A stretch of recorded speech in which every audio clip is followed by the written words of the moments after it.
Karena yang dibangkitkan, kata Imam Ibnu Katsir, dia beserta jinnya itu beserta sesembahan-sesembahannya. Berapa banyak sesembahan mereka? Kalau mereka itu menyembah pohon beringin, maka pohon beringin itu juga akan dibangkitkan sebagai saksi nantinya di yaumul hisab, di hari pemeriksaan. Kalau dia menghanyutkan kepala kerbau misalnya, di mana kejadiannya Bapak Ibu? Di kampar kiri.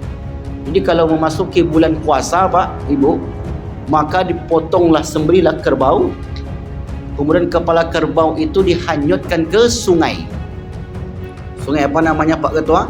Yang kita pergi itu Sungai Subayang. Jadi hanyutkan kepala kerbau itu ke Sungai Subayang untuk apa? Untuk memberi makan hantu Subayang. Kita melanjutkan kajian perjalanan hidup manusia setelah meninggalkan kehidupan dunia. 5 alam yang kita jalani. Alam yang pertama, alam roh. Alam yang kedua, alam rahim. Alam yang ketiga, alam dunia. Alam yang keempat, alam barzakh. Dan alam yang terakhir, alam akhirat. Setiap alam-alam yang kita lewati itu kita tidak pernah kembali lagi. Dari alam roh ke alam dunia ke alam rahim, kita tak pernah kembali lagi ke alam roh. Dari alam roh ke alam dunia ke alam rahim, dari alam rahim ke alam dunia, kita tak pernah kembali lagi. Dari dunia ke alam barzakh juga tidak akan pernah kembali lagi. Dari alam barzakh ke akhirat tidak akan pernah kembali untuk selamanya. Bahwasanya karena perjalanan itu hanya sekali dan bekal itu dikumpulkan juga hanya sekali, maka mudah-mudahan hidup yang sekali ini menjadi hidup yang berarti. Hidup yang membawa kepada kebahagiaan di kehidupan akhirat kelak. Tentu ini Bapak Ibu berbeda dengan pemahaman para filsuf, para ahli filsafat, yang mana mereka mengatakan adanya kehidupan reinkarnasi. Ini dulu yang kami pelajari ketika di Al-Azhar, konsep yang ditawarkan oleh Pythagoras, Anaximenes, Thales, dan ahli filsafat lainnya, bahwasanya kehidupan itu berputar.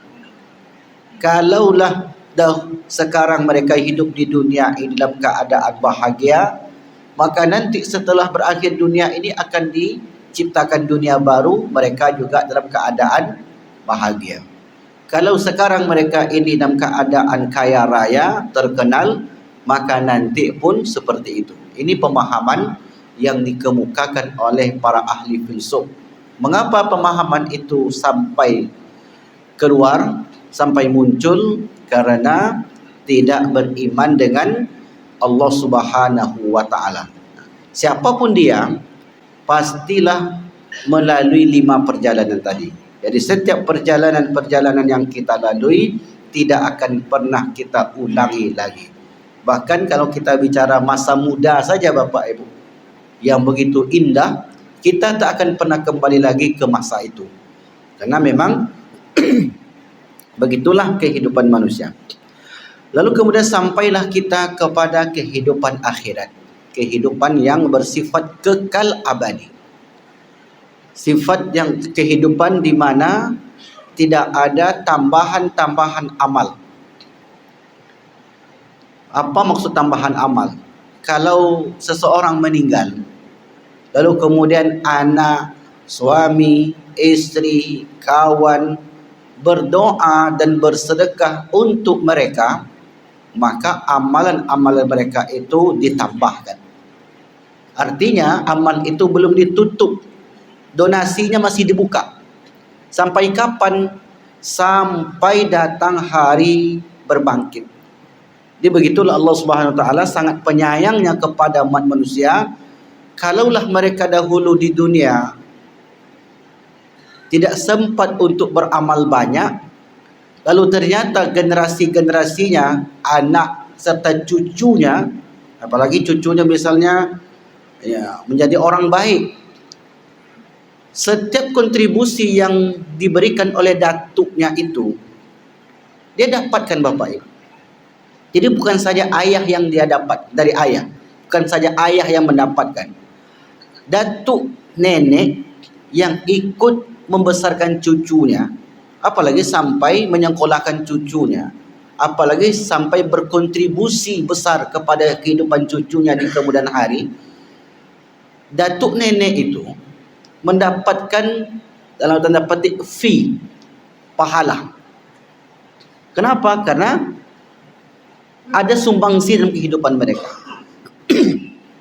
Maka berbahagialah kepada yang sudah menjadi datuk-datuk, yang sudah menjadi nenek-nenek, yang sampai hari ini masih mengarahkan cucunya untuk sekolah. Apalagi Pak Ketua kita, kalau terlambat sikit supir datang, dia yang mengantar cucu. Mungkin sama semua kita ini Bapak Ibu, sama mendapatkan balasan dari perbuatan kita itu terhadap cucu kita. Nah, ini artinya di alam kubur masih membuka, masih menerima pahala yang dilakukan oleh ahli keluarganya di dunia. Maka itu sebabnya kita terus mendoakan orang-orang yang sudah meninggal agar tambahan pahalanya terus bertambah. Tetapi ketika sampai ke akhirat, maka itu sudah tutup, sudah selesai. Kecuali nanti ada beberapa tempat, itu pun bukan karena pahala dia. Di akhirat itu ada gak tambahan pahala? Tempatnya di ujung Siratul Mustaqim. Pahala itu diambil dari orang-orang yang menzolimi orang lain di dunia. Maka nanti pahala orang yang menzolimi itu diberikan kepada orang yang dizolimi. Karena di sana ada terjadi kisos, ada terjadi hukum. Karena di dunia permasalahan mereka belum selesai, maka diselesaikanlah di sana. Bagaimana cara penyelesaiannya? Diselesaikan dengan amal soleh yang mereka miliki. Maka ini kita tidak inginkan. Oleh sebab itu, sebelum kita meninggalkan kehidupan dunia yang dapat nanti menjerat kepada kehidupan akhirat, maka kita selesaikan setuntas-tuntasnya. Kita tuntaskan dengan baik. Karena Bapak Ibu, setiap segala sesuatu yang ada di padang mahsyar akan didatangkan kepada kita, akan dibangkitkan. Segala sesuatu, apapun yang kita lakukan akan dihadirkan kepada kita, akan dipertemukan kepada kita. Jika itu suatu kebaikan, datang kepada kita berupa pahala. Jika itu satu keburukan yang belum kita tuntaskan di dunia, akan datang kepada kita menjadi suatu dosa atau menjadi azab bagi kita.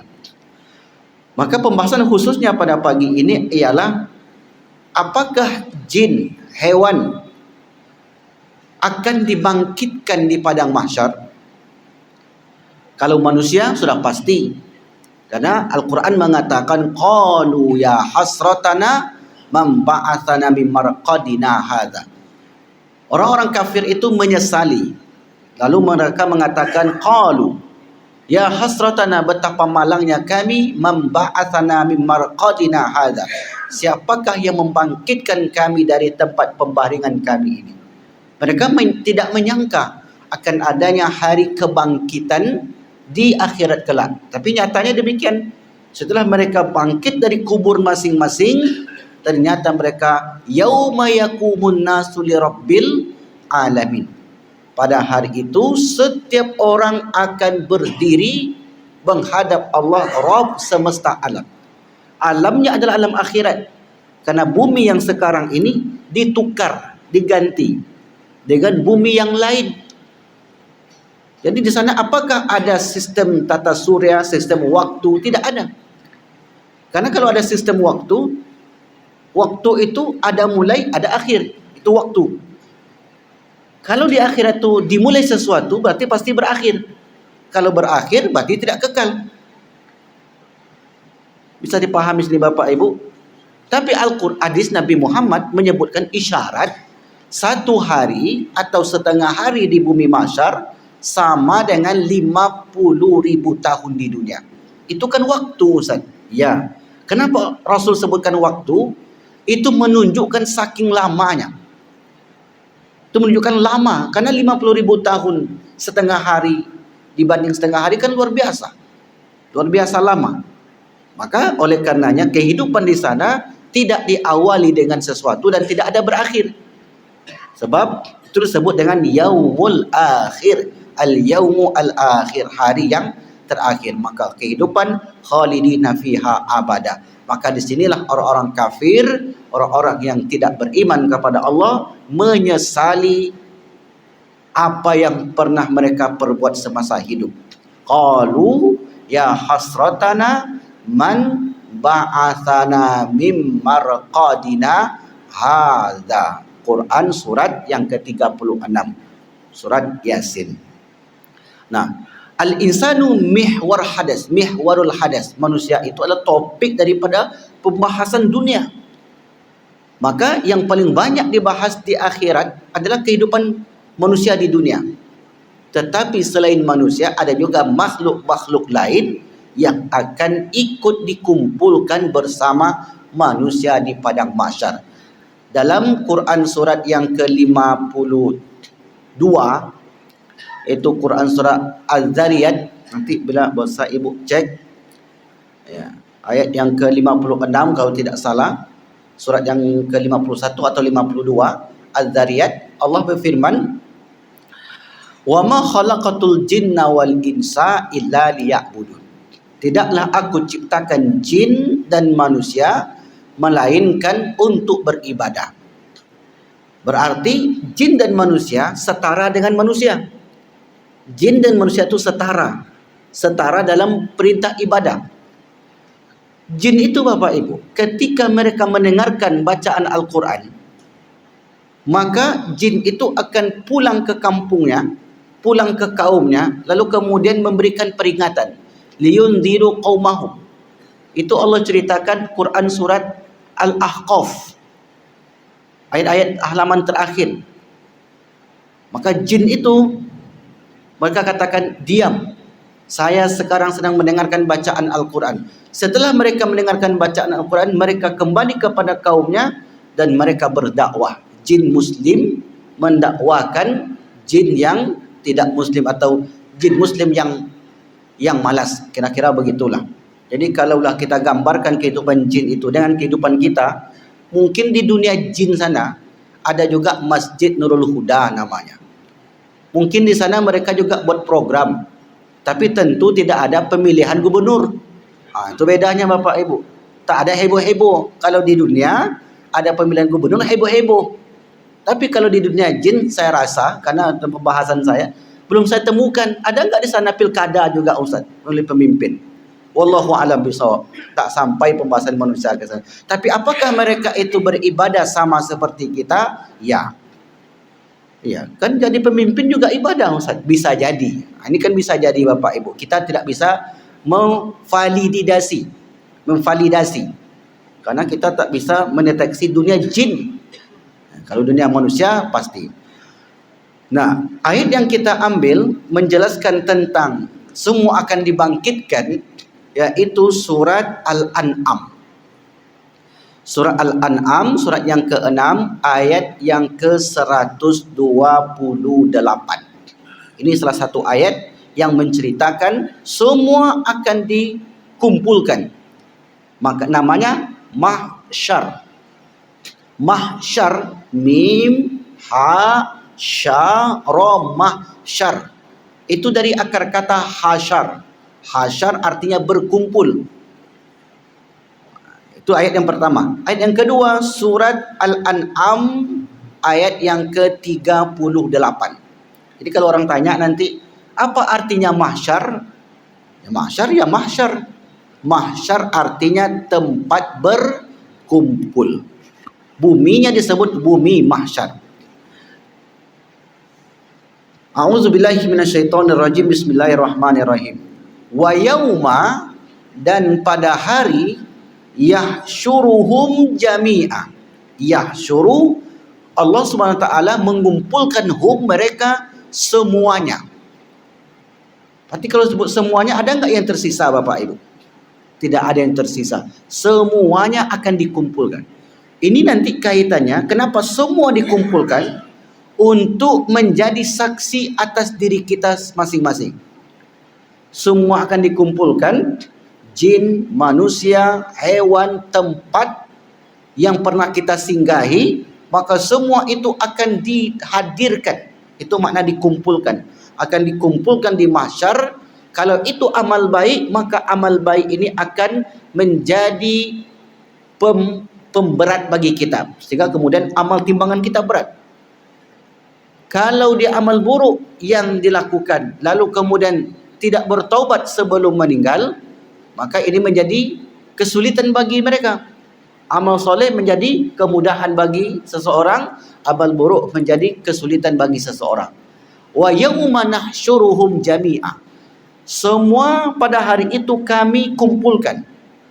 Ya ma'saral jin, kata Allah, wahai sekumpulan jin, qad istakthartum minal insi, sungguh kamu telah menyesatkan manusia.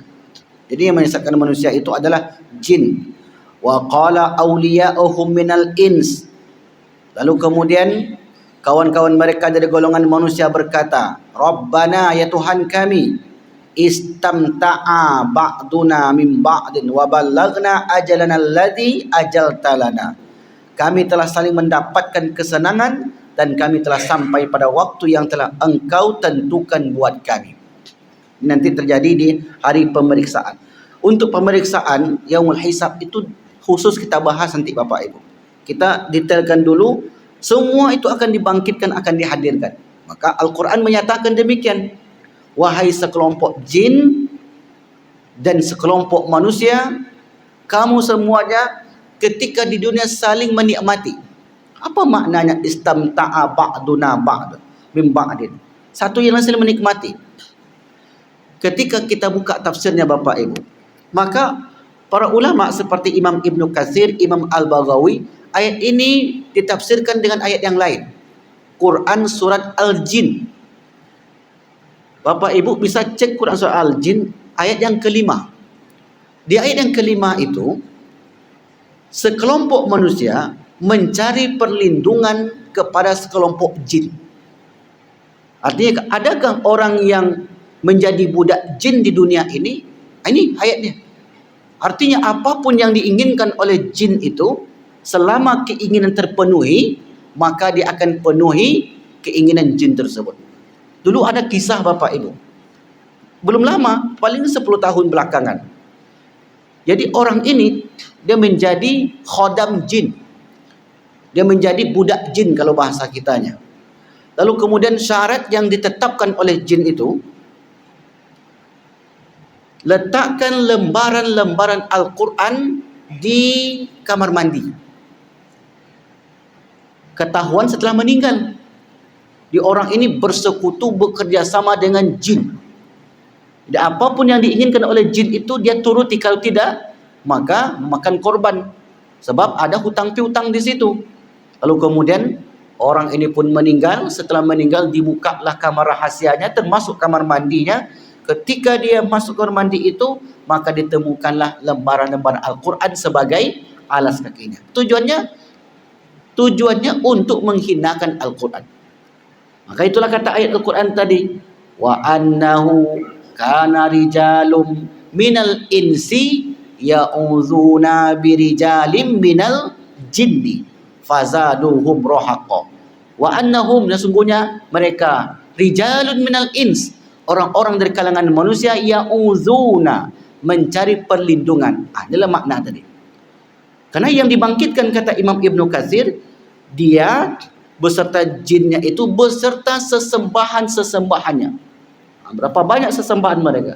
Kalau mereka itu menyembah pohon beringin, maka pohon beringin itu juga akan dibangkitkan sebagai saksi nantinya di yaumul hisab, dari pemeriksaan. Kalau dia menghanyutkan kepala kerbau misalnya, di mana kejadiannya Bapak Ibu? Di kampar kiri. Jadi kalau memasuki bulan puasa Pak Ibu, maka dipotonglah, sembelihlah kerbau, kemudian kepala kerbau itu dihanyutkan ke sungai. Sungai apa namanya Pak Ketua? Yang kita pergi itu Sungai Subayang. Jadi hanyutkan kepala kerbau itu ke sungai Subayang untuk apa? Untuk memberi makan hantu Subayang. Kalau hantu Siak ada enggak? Hantu sungai Siak. Kalau di Mesir, untuk kelancaran arus sungai Nil, maka zaman itu dikorbankanlah perempuan cantik di daerah tersebut. Kemudian berita ini sampailah ke Khalifah Umar bin Khattab. Ini kesyirikan. Maka kemudian dilaporkanlah kepada Umar bin Khattab. Umar bin Khattab membuat surat. Kemudian surat itu diminta untuk dihanyutkan ke sungai Nil. Nah, delegasi yang meminta surat ini penasaran apa isi surat daripada Umar bin Khattab ini. Dibukanya lah Bapak Ibu. Ternyata isinya, ya Nil, wahai sungai Nil, in kunta tajri min qibalillah. Sekiranya engkau mengalir karena Allah, fajri, maka mengalirlah. Sekiranya engkau in kunta tajri min qibali ghairillah, jika engkau tidak mengalir itu karena Allah, jangan mengalir. Lemparkan surat itu. Sederhana isinya, bahwasanya Umar bin Khattab ingin menyampaikan tidak satu pun yang berlaku dalam semesta ini kecuali atas kehendak Allah. Tak ada satu pun Bapak Ibu. Terkadang kita ini ketika lewat di satu tempat, jangan lewat situ ya. Kenapa? Situ angker. Nanti kena sapu, demam. Akhirnya kemudian tanamlah pisang lidi, Pak. Untuk apa? Untuk penangkal tempat yang angker itu. Nah, sejin dan sesembahannya beserta apapun yang diberikan untuk itu juga akan dibangkitkan. Maka Umar bin Khattab tadi akhirnya dikirimkan surat itu dihanyutkan sungai Nil itu mengalir seperti biasa. Tidak ada pengaruh daripada jin dalam kehidupan itu. Kalaupun ada mudarat yang disebabkan oleh sihir dan lain sebagainya, itu atas izin Allah Subhanahu wa taala.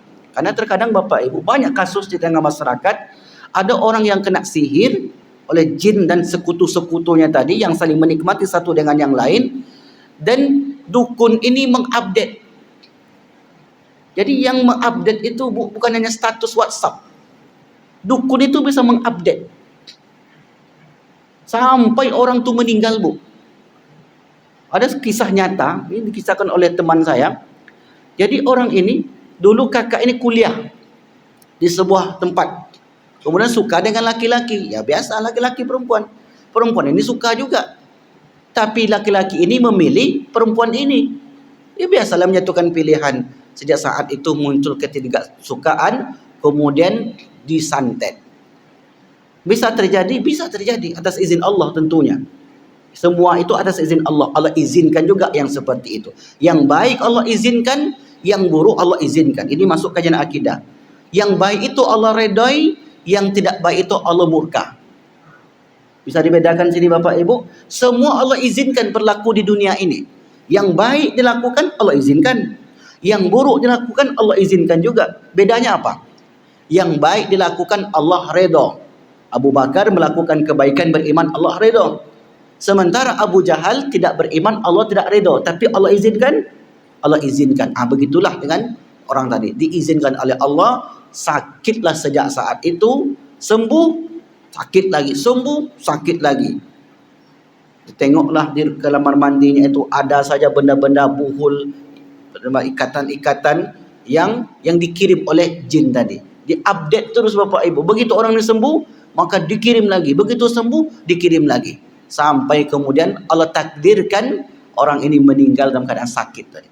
Dalam satu sisi Bapak Ibu, orang itu menderita, kena tengok.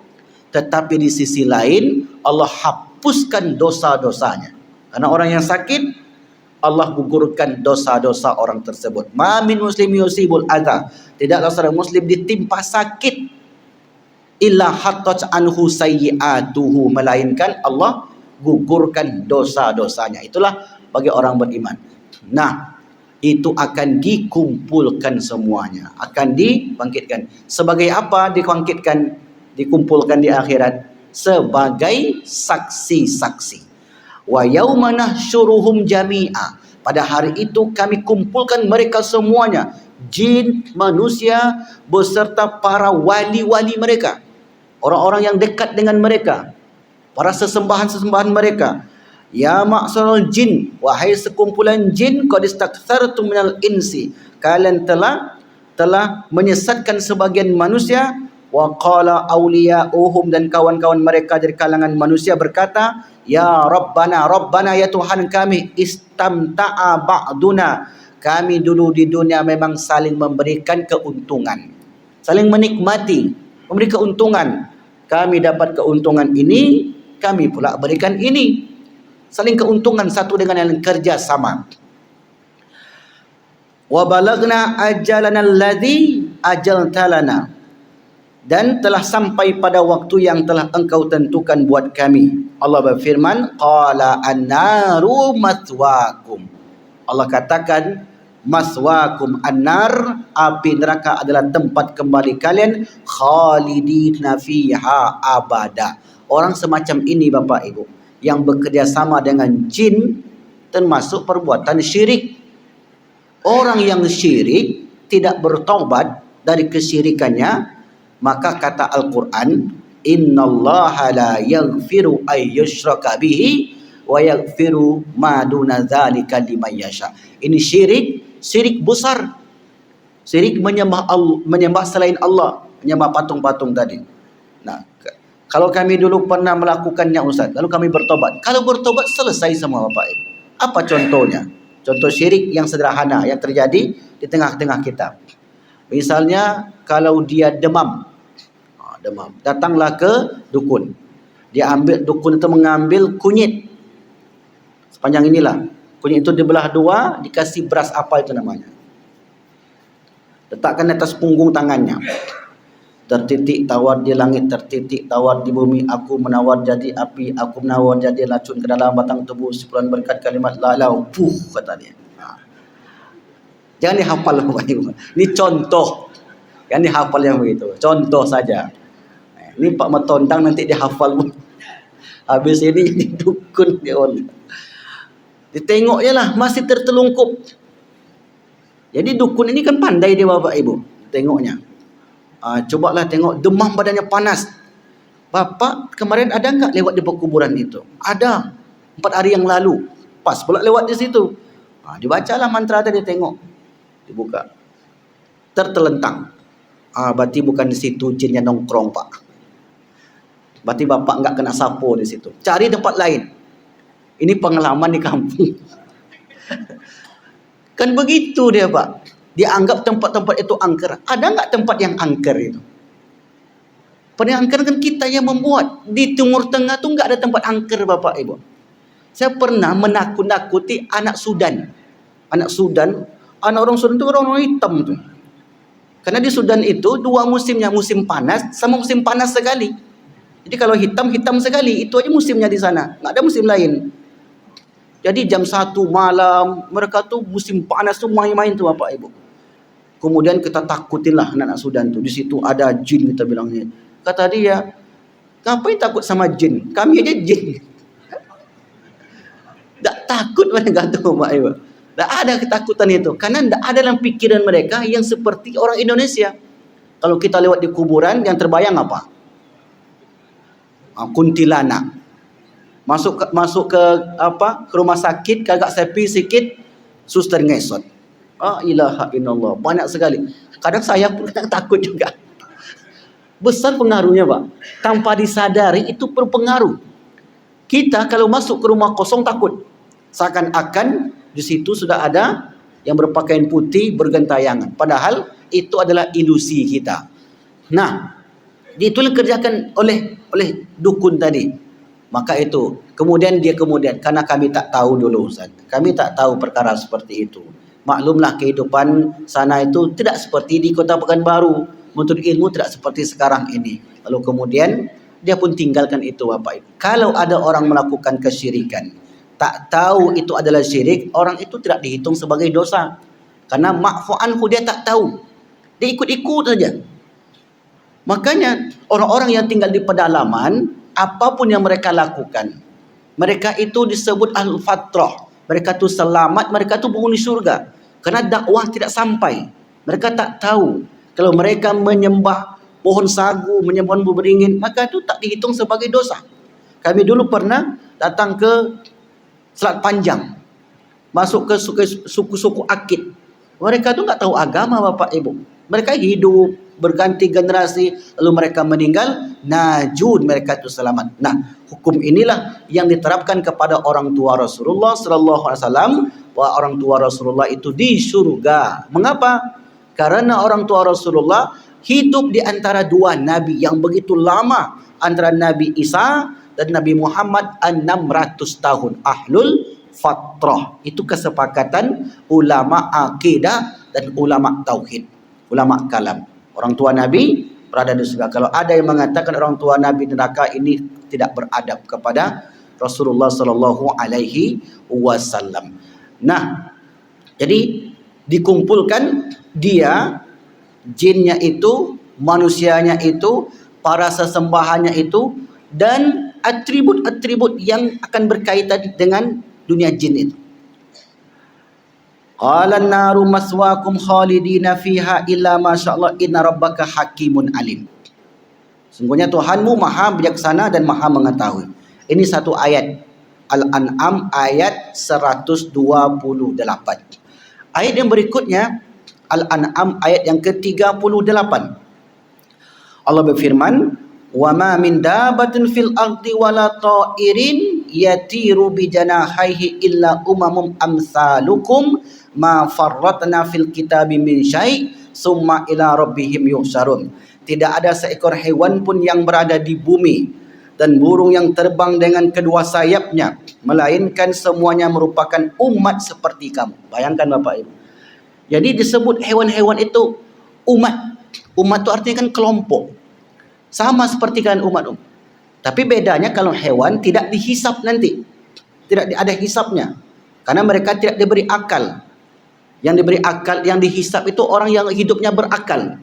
Kalau ada manusia terlahir, mohon maaf, dalam keadaan keterbelakangan mental sampai meninggal, mereka juga tidak dihisap. Karena tidak disebut apa sampai akil balik.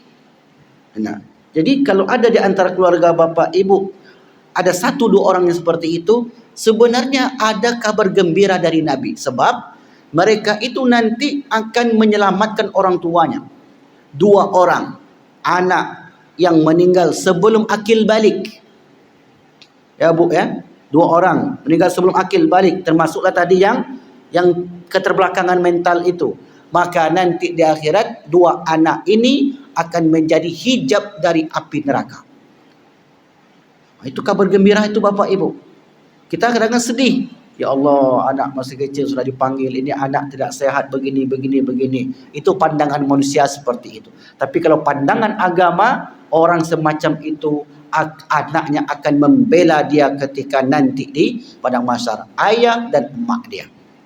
Nah, oleh karenanya segala sesuatu itu disebut umat. Illa umamun amsalukum ma farratna fil kitabi min syai'. Tidak ada sesuatu pun yang kami luputkan di dalam Alkitab. Semua dalam Alkitab itu sudah komplit, komprehensif, lengkap. Summa ila rabbihim yuhsyarun. Mereka itu semuanya akan dikumpulkan menuju Tuhan kepada Tuhan Allah Subhanahu wa taala. Untuk apa hewan-hewan itu dikumpulkan? Untuk meminta keadilan. Hisab tidak ada, tapi mereka minta keadilan. Kalau manusia ada hisab, ada minta keadilan. Keadilan kalau terzalimi itu minta keadilan. Hisab dari amal-amalnya. Di sana nanti Bapak Ibu, hewan yang bertanduk dengan hewan tak bertanduk ketika dizalimi, maka hewan yang tak bertanduk ini meminta keadilan Allah agar dibalas apa yang pernah dialami semasa hidup. Kalau kita tengok di Oceanographer, apa istilahnya itu, yang geografik itu, yang di Al Jazeera, ada channel tentang dunia-dunia luar sana, ada kambing yang diterkam oleh singa, ada singa yang berenang ke sungai diterkam oleh buaya, ada pula macam-macam hewan yang lain yang saling menzalimi satu dengan yang lain. Maka hewan-hewan ini nanti mereka akan dikumpulkan di padang mahsyar, mereka minta keadilan kepada Allah Subhanahu wa taala, pengadilannya tersendiri. Hal itu disebutkan oleh Imam Muslim dalam sahihnya yang bersumber dari Abu Hurairah, an Abi Hurairah anna Rasulullah sallallahu alaihi wasallam la tu'addunnal huquqa ila ahliha yaumal qiyamah, akan dikembalikan hak-hak setiap orang pada hari kiamat. Setiap makhluk yang punya hak di dunia akan dikembalikan kepada dia. Hari ini Bapak Ibu, kalau ada hak kita yang diambil orang dan belum dikembalikan oleh orang itu, kelak hak kita itu akan dikembalikan kepada kita. Begitupun sebaliknya, kalau ada hak orang yang belum kita kembalikan, kelak akan diberikan kepada orang tersebut. Maka la tu'addunna al-huquqa ila ahliha, akan diberikan hak-hak setiap orang kepada pemiliknya pada hari kiamat. Hatta yuqada lisyatil jalha min syatil qarna, bahkan hewan yang tak bertanduk sekalipun ketika dizolimi oleh hewan yang bertanduk, maka saat itu mereka minta keadilan kepada Allah Subhanahu wa taala. Apa hikmahnya Bapak Ibu? Kalau hewan saja yang menzolim hewan yang lain, mereka tidak punya akal, berdasarkan insting saja, karena sifatnya buas, sifatnya begini dan begitu, itu minta keadilan nanti kepada Allah, apalagi manusia. Itu maksudnya. Itu yang Allah, yang Rasul ingin sampaikan dalam riwayat ini. Kalau hewan-hewan kecil itu saja terinjak-injak oleh hewan yang lain, maka nanti hewan yang kecil itu akan meminta haknya kepada Allah.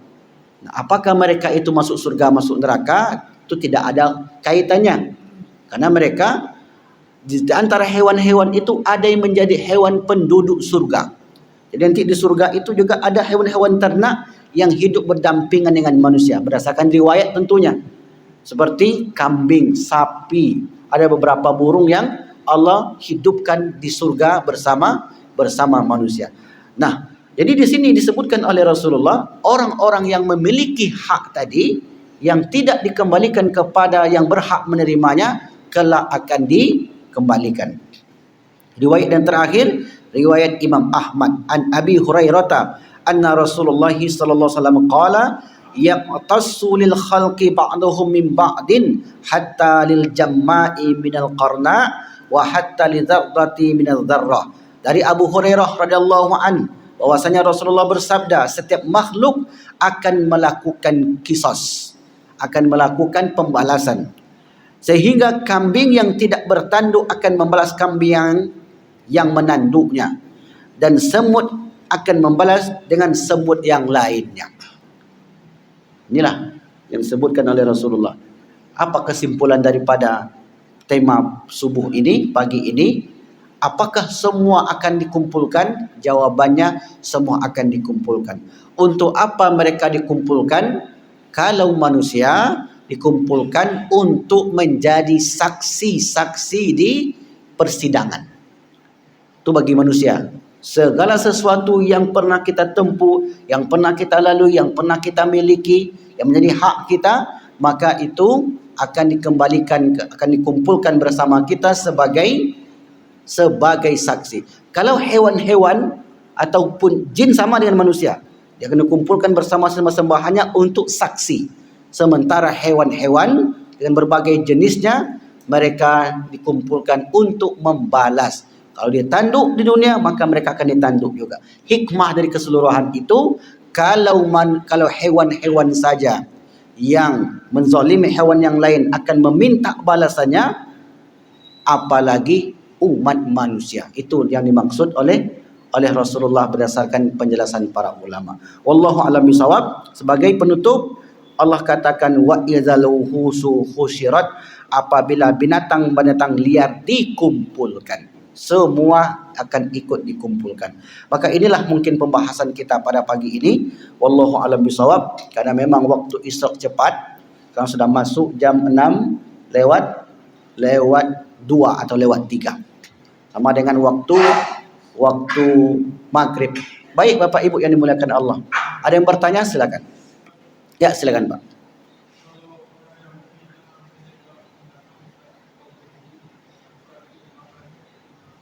Orang yang hobi menembak, memburu binatang, tapi bukan untuk dimakan. Ya, memburu hewan itu pada dasar itu dibolehkan. Ya, memburu hewan untuk dimakan.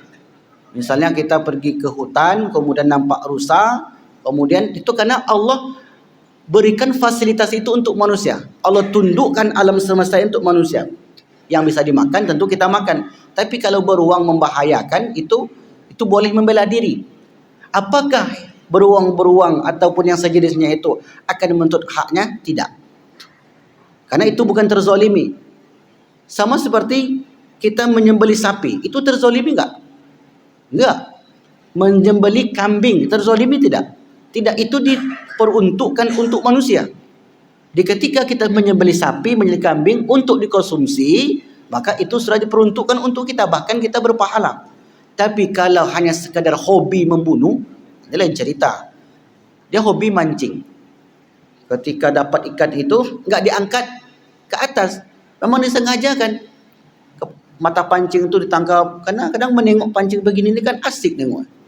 Ditarik ke kiri, tarik ke kanan, sampai koyak mulut ikan tu. Habis itu lepaskan lagi. Ini namanya menyiksa. Langsung saja ketika ditangkap, disembelih. Ikan disembelih. Dipotong, dibersihkan. Dan dimakan. Ketika itu yang kita lakukan, maka ini menjadi amal bagi kita. Tapi yang sekedar ditembak, mati, besok pergi. Maka ini nama termasuk dalam kategori mubazir. Jelas ya Pak ya? Nah, kalau apakah mereka yang mubazir dihisap karena perbuatannya? Dihisapnya karena mubazirnya tadi. Bukan karena dia menzolimi hewan itu. Kecuali kalau dia sengaja Bapak Ibu, setiap kali kucing itu datang ke rumah ini tokok kepalanya. Setiap kali kucing itu masuk, maka dipukul kepalanya. Kesenangan dia hanya untuk menyiksa hewan. Ada satu riwayat, seorang perempuan yang mengurung hewan. Mengurung kucing, kemudian tidak dikasih makan sampai kucing itu mati.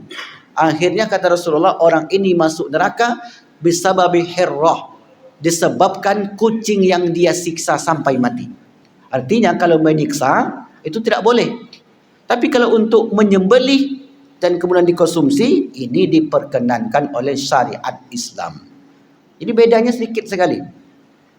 Menyiksa dengan memanfaatkan itu berbeda. Kecuali tadi kayak ular, kalajengking yang membahayakan diri kita, itu bahkan wajib kita bunuh. Jangan pula nanti takut terzolimi, masuk ular kobra ke rumah tu, jangan lagi, ini terzolimi kita. Itu akhirnya besoknya masuk kain kafan lah kita Bapak Ibu. Karena takut terzolimi tadi. Jangan sampai seperti itu pemahamannya. Nampak kalajengking, biarkan aja lah kalajengking itu berjalan. Pasti itu nanti disengatnya. Jadi jelas di sini wallahu a'lam bishawab. Baik, ada lagi Ibu-ibu? Ya, silakan Bu. Tolong mic-nya Ustaz.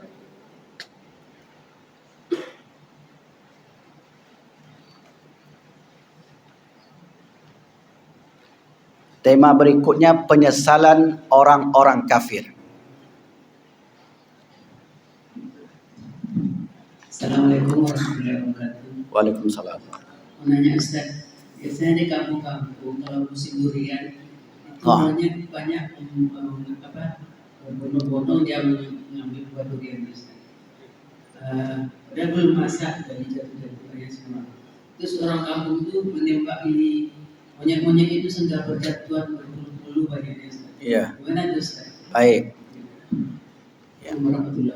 Waalaikumsalam warahmatullahi wabarakatuh. Sesuatu yang mendatangkan mudarat bagi diri kita ataupun bagi harta benda kita, maka wajib kita bela. Mungkin pertama sekali ditakut-takutin monyet tuh. Kadang ada monyet yang nakal juga. Ada monyet sekali ditakutin gak datang lagi.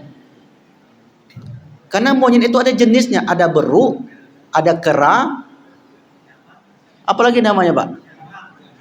Siamang, di banyak macamnya. Kadang monyet itu Bapak Ibu masuk ke rumah kebun. Saya punya kebun dulu waktu saya kecil itu, masuk ke rumah itu, dia tidak makan makanan di rumah tuh, diruntuhkan ini, ditumpahkan beras, macam-macam lah. Ini monyet yang nakal. Nah, kalau yang semacam itu tembak aja. Karena itu merugikan. Masuk ke kebun, dia bukan ngambil pisang tuh, dipatahkannya pucuk pisang tuh semua. Habis semua. Yang pertama sekali kita lakukan, ditakutin lah dulu. Jangan langsung tembak, karena kasihan juga. Kalau dia punya anak bayi kan kasihan juga. Anaknya 5 pula lagi. Ditembak induknya, nanti anaknya itu udah mati. Ditakutin. Tidak bisa ditakutin, Ustaz. Memang ada monyet yang satu ni, Ustaz. Usil monyet yang satu ni. Kasih dijarak sekali, tidak juga. Ada yang seperti ini, jatuhnya kita sudah membela diri.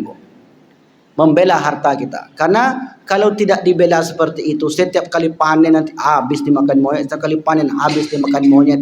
Kebun-kebunnya habis runtuhkan monyet. Terkadang bukan hanya monyet saja, kadang babi. Itu kalau sudah masuk babi itu, Pak, wah, habis isi kebun tu.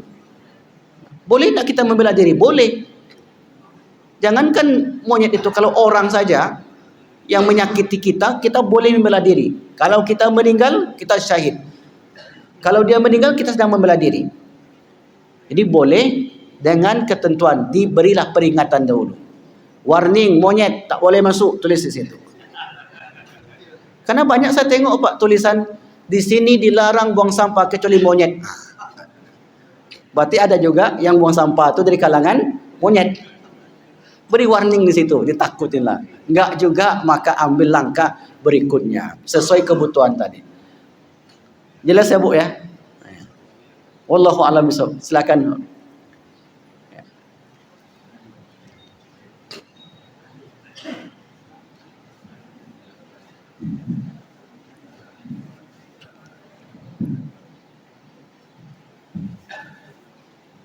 Bismillah.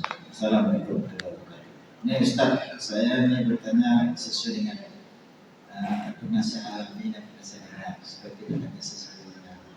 Baik. Itu masa kecil dulu atau mungkin sekarang masih ada apa? Kita dengar itu manusia itu karena saat tadi menerangkan tentang jin, katanya manusia itu didampingi oleh seorang jin sampai dia meninggal. Apakah itu betul atau Ustaz? Apakah ada dalilnya? Baik. Terima kasih. Assalamualaikum. Baik. Manusia itu didampingi jin namanya Qorin. Dalam riwayat Imam Tirmizi, kalau tidak salah, nanti saya cek, tapi sudah saya kumpulkan itu hadisnya. Jadi kata Rasulullah, manusia itu ada qarinul minal jin wa qarinul minal malaikah. Di manusia ini ada qarin yang mendampingi dia dari kalangan jin, dan ada mendampingi qarinnya dari kalangan malaikat. Ini dua inilah, Pak. Nah, dari pembahasan ini dijelaskan oleh para ulama, qarinul minal jin, qarin dari jin itu yang daripada diri kita, maka itulah yang membuat kita malas, yang membuat kita tersesat. Yang dibisikkan. Sementara qarinul minal malaika, qarin dari para malaikat tadi membisikkan kita untuk melakukan berbuat baik. Sahabat bertanya, ya Rasulullah, apakah anda juga punya jin qarin yang menyesatkan anda? Kata Rasulullah, ya, tetapi sudah diislamkan. Sudah diselamatkan pemikirannya, sehingga tidak satu pun yang dilakukan oleh para nabi itu mampu dikendalikan oleh jin qarin tadi. Nah, jin qarin ini setelah orang itu meninggal, maka jin qarin ini berpisah. Ditinggalkanlah di dunia. Nah, itu penjelasan yang pernah saya baca. Tapi intinya adalah ketika orang itu meninggal, dia berpisah dari orang itu sampai nanti jin qarin ini pun meninggal. Maka disebutkan tadi qarinul minal jin, ada pendamping dari kalangan jin yang menyesatkan manusia, wa qarinul minal malaika, ada qarin dari kalangan malaikat yang menunjuki manusia ke jalan yang lurus. Ada hadisnya, Pak. Wallahu a'lam bishawab. Mungkin itu yang dapat saya sampaikan pada pagi ini. Kita tutup dengan doa. Auzubillahi minasyaitonirrajim. Bismillahirrahmanirrahim. Alhamdulillahirabbil alamin wassalatu wassalamu ala asyrafil anbiya'il mursalin wa ala alihi washabihi rasulillahi ajmain. Allahumma khtim lana wa ajalana bi husnil khatimati was sa'adah wa la takhtim alaina bi su'il khatimati wasyaqawa. Allahumma ja'al akhira kalamina inna intihai ajalina minad dunya qawla la ilaha illallah. Rabbana atina fid dunya hasanah wa fil akhirati hasanah wa qina azabannar. Alhamdulillahirabbil alamin. Subhanakallahumma bihamdika asyhadu an la ilaha illa anta astaghfiruka wa atubu ilaik. Wa lafu minkum wassalamu alaikum warahmatullahi wabarakatuh.